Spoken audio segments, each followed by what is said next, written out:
अभय सिंह की रिहाई ने क्या धनंजय सिंह के भाजपा में जाने के रास्ते बंद कर दिए हैं।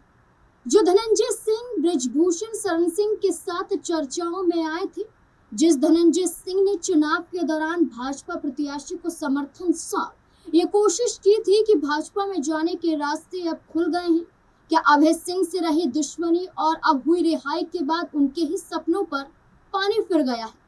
क्या अब धनंजय सिंह को बसपा का सहारा लेना ही पड़ेगा? क्या पुरानी पार्टी में धनंजय सिंह को लौटना ही पड़ेगा? आखिरकार क्यों धनंजय सिंह को लेकर कई बड़े सवाल खड़े हो रहे हैं? चलिए जानते हैं इसके पीछे की असली वजह। नमस्कार, मैं हूं नाज़मीन खान और आप देख रहे हैं हमारा खास प्रोग्राम। रिहाई के बाद अभय सिंह ने तोड़ी चुप्पी। 2027 के विधानसभा चुनाव से पहले यूपी की जौनपुर सीट से पूर्व सांसद बाहुबली धनंजय सिंह पर जानलेवा हमले के मामले में विधायक अभय सिंह और एमएलसी विनीत सिंह को बड़ी राहत मिल गई। वाराणसी की अदालत ने अभय सिंह, विनीत सिंह समेत मामले में सभी आरोपियों को दोष मुक्त कर दिया। रिहाई के बाद मीडिया के सामने विधायक अभय सिंह ने भी खुद को निर्दोष बताया और बताते हुए कहा कि उन्हें राजनीतिक कारणों से फंसाया गया था। उन्होंने आरोप लगाया कि धनंजय सिंह ने ही उन्हें इस मामले में झूठा फंसाया था। 24 साल पहले क्या हुआ था? 4 अक्टूबर 2002 को पूर्व सांसद धनंजय सिंह अपने साथियों के साथ फरारी गाड़ी में बैठकर वाराणसी से गुजर रहे थे। उस समय धनंजय जौनपुर की रारी सीट से निर्दलीय विधायक थे। जब वे कैंट थाना क्षेत्र के नंदेसर में टकसाल सिनेमा के पास पहुंचे, बेलोरो सवार कुछ लोगों ने उन पर फायरिंग शुरू कर दी। हमले में धनंजय, उनके गनर, चालक समेत कई लोग घायल हो गए। घायलों को अस्पताल में भर्ती करवाया गया। धनंजय सिंह ने उस दौरान हमले को लेकर अभय सिंह और उनके 4 से 5 साथियों पर आरोप लगाया। आरोप लगाते हुए एफआईआर दर्ज करवाई गई। अभय सिंह, विनीत सिंह, संदीप सिंह, संजय सिंह, विनोद सिंह और सत्येंद्र सिंह बबलू के खिलाफ चार्जशीट दायर की गई। कभी जिगरी दोस्त थे, फिर बने दुश्मन। धनंजय सिंह और अभय सिंह पहले जिगरी दोस्त भी थे।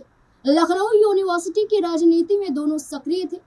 टेंडर, ठेके वगैरह को लेकर दोनों आमने सामने आए तो राजनीति में भी एंट्री मिल गई और बाहुबली नेताओं के रूप में पहचान मिल गई। लेकिन राजनीति में आते ही एक दूसरे पर आरोप लगाना इन दोनों ने शुरू कर दिया। जहां धनंजय सिंह बसपा का हिस्सा थे तो अभय सिंह समाजवादी पार्टी का हिस्सा बन गए।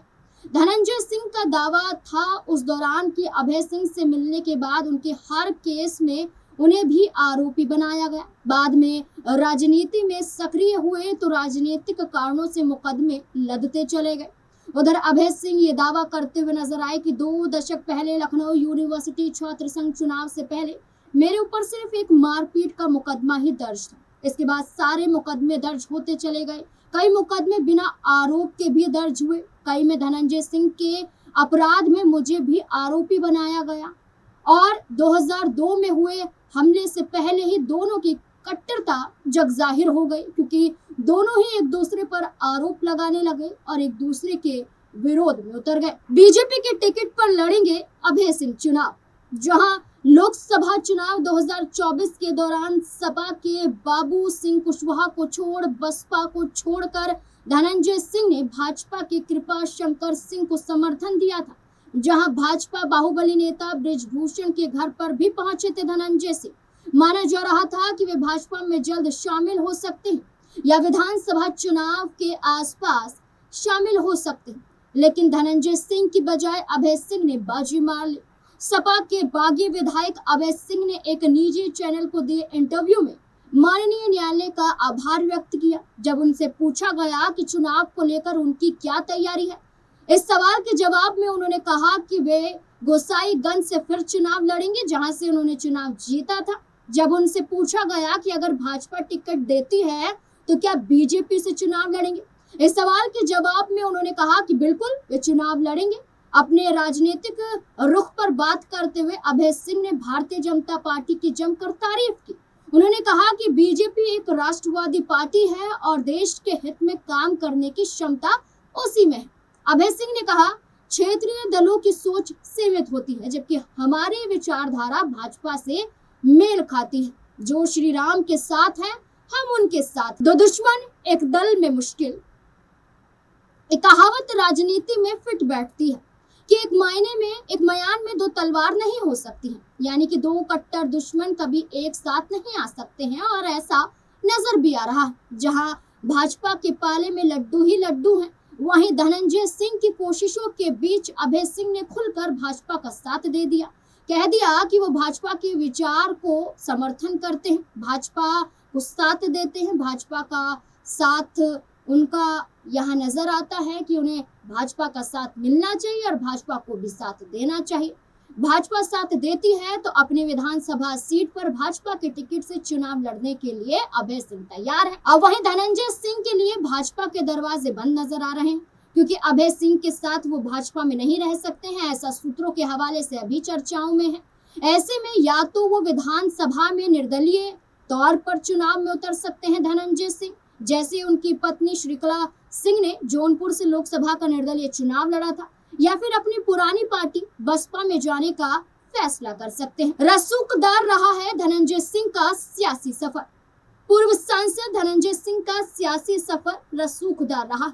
धनंजय सिंह 27 साल की उम्र में साल 2002 में रारी विधानसभा सीट पर चुनाव में निर्दलीय विधायक बन गए थे। इसके बाद 2007 में वे जेडीयू के टिकट पर विधायक बने, यानी कि पहला चुनाव उन्होंने निर्दलीय तौर पर 2002 में जीता और उसके बाद जेडीयू खेमे में आने के बाद फिर से विधायक बने। इसके बाद वे बसपा में भी शामिल हुए और 2009 में लोकसभा चुनाव लड़कर जौनपुर के सांसद बने। इसी खाली सीट पर पिता राजदेव सिंह को बसपा के टिकट पर उपचुनाव में भी जीत मिली थी। हालांकि बार बार दरकिनार होने के बाद धनंजय सिंह ने बसपा का साथ छोड़ दिया और साल 2012 के चुनाव में अपनी पूर्व पत्नी डॉक्टर जागृति सिंह को निर्दलीय प्रत्याशी के तौर पर खड़ा किया था, लेकिन वो हार गई थी। फिर 2014 में लोकसभा और 2017 में विधानसभा में भी जौनपुर से हाथ धनंजय सिंह ने आजमाया, लेकिन हार का सामना करना पड़ा। 2017 के चुनाव में पारिवारिक विवाद से नाराज मुलायम सिंह चुनाव प्रचार के लिए सिर्फ 2 जगह गए थे। इनमें से एक था जौनपुर का मलहनी विधानसभा क्षेत्र। यह मंच से सपा के प्रत्याशी पारसनाथ यादव के पक्ष में प्रचार करते हुए उन्होंने सिर्फ इतना कहा कि हम पारस के लिए आए हैं, आप लोग इन्हें जिताएं। इसके बाद पूरा खेल ही पलट गया था और सीट जो धनंजय सिंह के पाले में आ रही थी, कब्जे वाली मानी जा रही थी, इस पर जीत पारस यादव को मिल जाती है। आपराधिक और राजनीतिक इतिहास। पहले जौनपुर के टीडी कॉलेज और फिर लखनऊ विश्वविद्यालय की छात्र राजनीति की। लखनऊ विश्वविद्यालय में पढ़ाई के दौरान धनंजय सिंह भी विश्वविद्यालय की दबंग राजनीति में शामिल हो गए। कुछ ही साल में लखनऊ के हसनगंज थाने में उन पर हत्या और सरकारी टेंडरों में वसूली से जुड़े आधा दर्जन मुकदमे दर्ज हुए।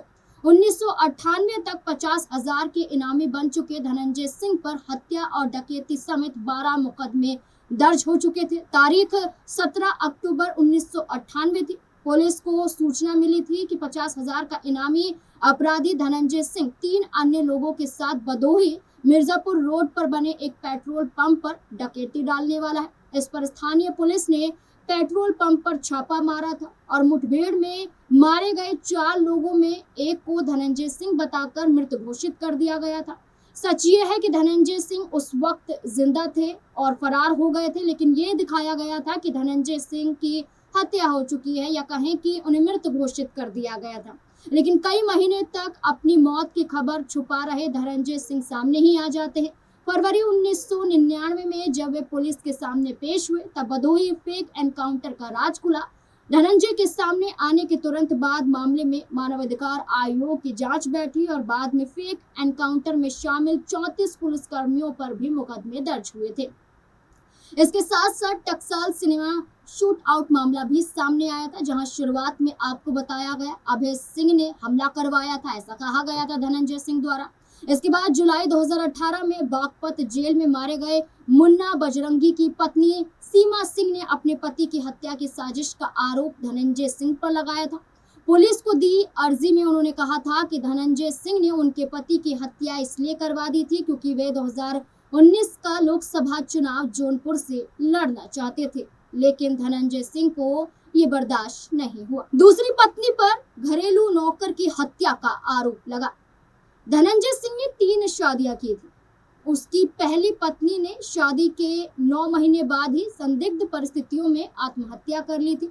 दूसरी पत्नी डॉक्टर जागृति सिंह अपनी घरेलू नौकरानी की हत्या करने के आरोप में नवंबर 2013 में गिरफ्तार हुई थी। इसी मामले में सबूत मिटाने के आरोप में धनंजय सिंह भी नामजद हुए थे। बाद में जागृति से उनका तलाक हो गया था और साल 2017 में उन्होंने एक व्यवसायिक परिवार से आने वाली श्रीकला रेड्डी से पेरिस में तीसरी शादी की थी। लोकसभा चुनाव से पहले धनंजय सिंह की हुई थी गिरफ्तारी।